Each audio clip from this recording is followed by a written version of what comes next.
कल्पना कीजिए फाल्गुन पूर्णिमा की उस रात की, जब गली मोहल्लों में होलिका दहन की लपटें आसमान छू रही होती हैं। आम लोगों के लिए ये सिर्फ एक त्योहार है, जहां प्रहलाद की भक्ति की जीत और होलिका के अहंकार के जलने का जश्न मनाया जाता है।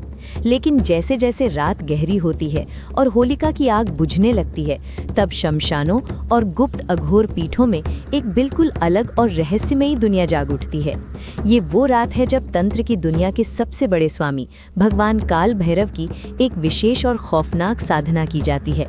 पौराणिक कथाओं और तांत्रिक मान्यताओं के अनुसार होलिका दहन की रात यानी महापूर्णिमा की रात नकारात्मक शक्तियों और काले जादू के अपने चरम पर होने का समय होता है।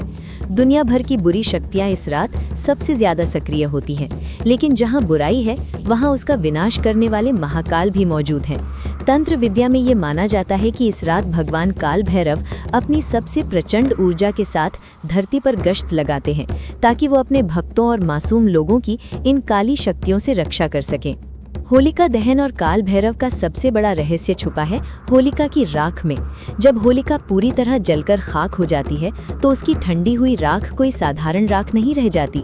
अघोरियों और तांत्रिकों के लिए ये राख किसी चमत्कार से कम नहीं होती।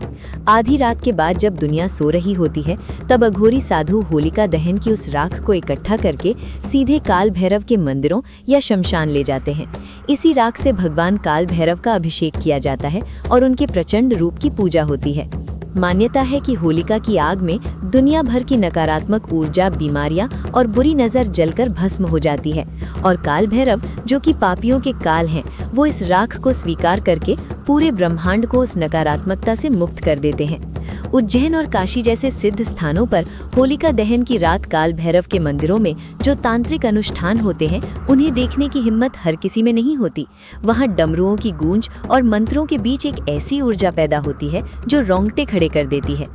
कहा जाता है कि अगर होलिका दहन की रात काल भैरव की सच्चे मन से और सही विधि से पूजा की जाए, तो इंसान के जीवन से बड़े से बड़ा काला जादू, अकाल मृत्यु का भय और हर तरह का संकट हमेशा के लिए खत्म हो जाता है।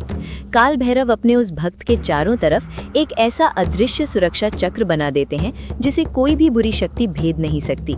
तो अगली बार जब आप होलिका की आग को जलते हुए देखें, तो याद रखिएगा कि उसी आग की राख से कहीं दूर कोई अघोरी तंत्र के स्वामी काल भैरव को प्रसन्न कर रहा होगा।